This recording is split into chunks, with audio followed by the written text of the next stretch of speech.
I'm going to let you in on a little secret. I don't actually watch all that much gear content on YouTube.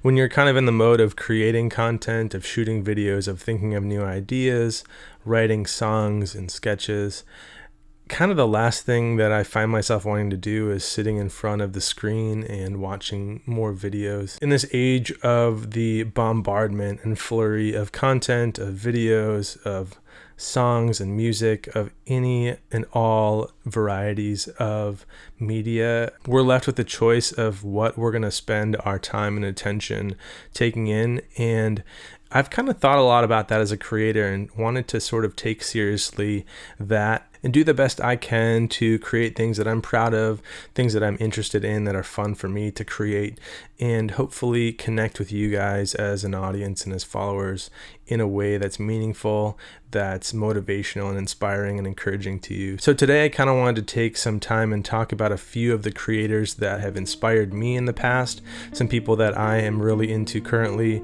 some channels that I choose to watch when I do indeed want to sit down and watch some YouTube gear content.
It's been over 5 years since I've started doing videos here on YouTube and over on Instagram, and I've learned a lot through the process. I've really gained a lot of insight and skill and kind of frameworks for approaching content creation. I've certainly learned a bunch about video editing and all of that sort of thing. I've hopefully refined a lot of my mixing and engineering techniques on the audio side.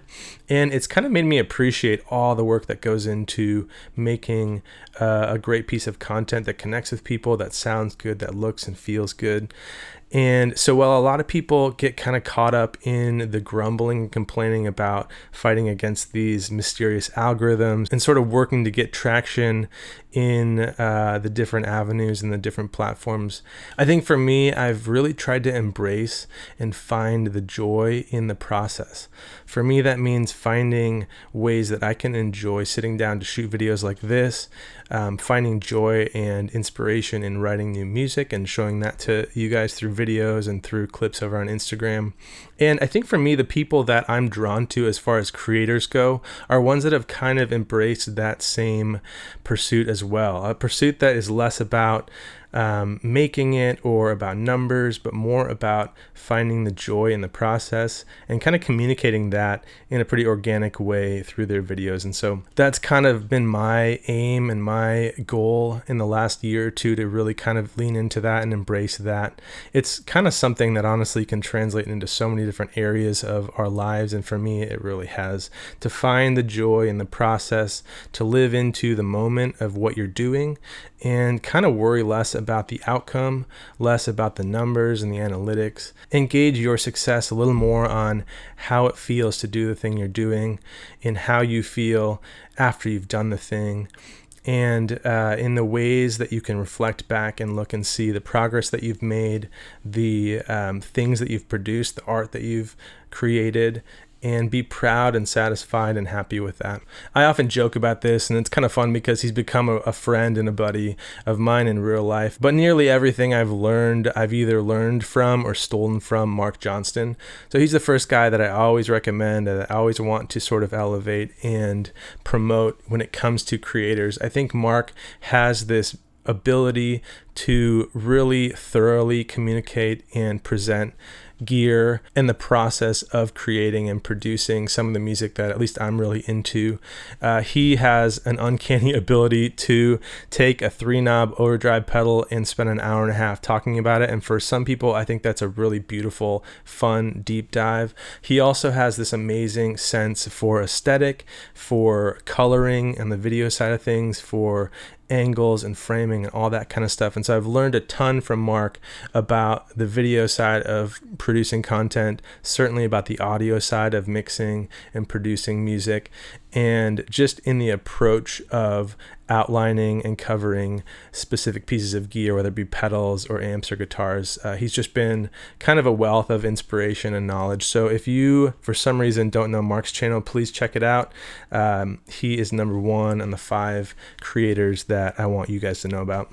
Number 2 is a guy named John Nathan Cordy. I don't have a personal connection with him. We've chatted a bit on Instagram and things, but I'm a huge fan of his videos for a couple reasons. One is his commitment to just consistency and kind of faithfulness to the craft and repetition of creating content. I think he does a video a day, if not more, and that level of consistency is pretty admirable in this age where there's a lot of people just getting burnt down on making videos. It really seems like he's kind of done the work to bound his creative process in a way that makes it sustainable. His videos are very off the cuff and pretty casual, and to me, I really appreciate that type of video. I appreciate the ability and kind of the willingness to just turn the camera on, start talking about something you're interested in or passionate about, and just kind of see what happens. But number 2, and not to diminish that at all, he is a fantastic player. I love the tracks that he writes at the beginnings of his videos. I'm always inspired by sort of the melodic nature of them, the phrasing that he uses, and it sort of reminds me of some of the earlier guitar guys that I was really drawn to coming up in guitar, some like Eric Johnston types, some of the other kind of modern blues rock players, and he spans a lot of different genres than just that, but he's always been inspiring and kind of interesting and entertaining to watch on the musical side of things, and always has a topic or sort of content theme that is relatable and of interest, whether it be gear related or just in terms of being a gigging musician or a musician in the modern kind of paradigm of music. So check out John Nathan Cordy. He is a big fish compared to me and a lot of the other guys that I'll reference here, so not surprising if you've already heard of him, but if not, please go check out his channel. The third creator I think you should know about is a channel called SignalPath. It's my good friend John Bleeker. He's out in California. He brings this really cool voice and angle and perspective to all the videos and all the gear related content he produces. He's a really great communicator about gear. He will highlight things about the gear or context for using it that even I just have not even thought about or considered. And he's often the person for me that is introducing new approaches, new ways of thinking about gear or creating music. And I always appreciate that. He is a marketer by trade, and so he's been a wealth of knowledge in just the ways that you can kind of communicate your message, build your brand, and market it in a very personal and kind of down-to-earth way. And so I've always appreciated that about John. The other thing that I think is really cool is that Mark and I kind of egged him on into creating a YouTube channel, and he's really hit the ground running. He has leveled up his skills and abilities, especially on the video side of things, so quickly, and that's a really cool thing to see.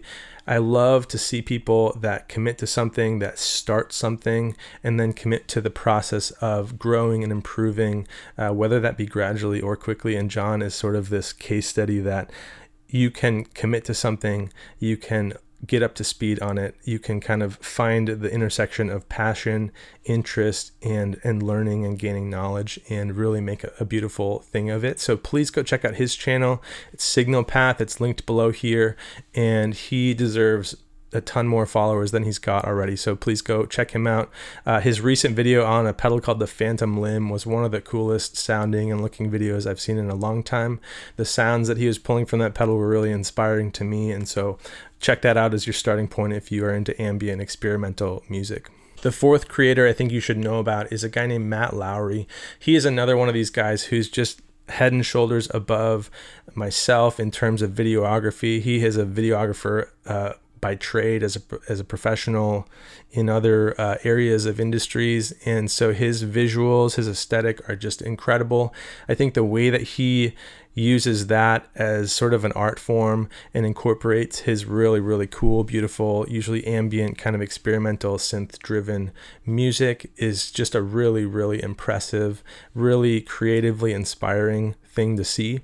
He's gotten to do a number of more video tutorial and type videos for brands like Chase Bliss, Old Blood Noise, and some others. So you've probably seen his work, even if it's not branded or under his channel. But he's one of those guys who in some ways kind of flies under the radar by name, but has been doing fantastic, really beautiful work in this space for a long time.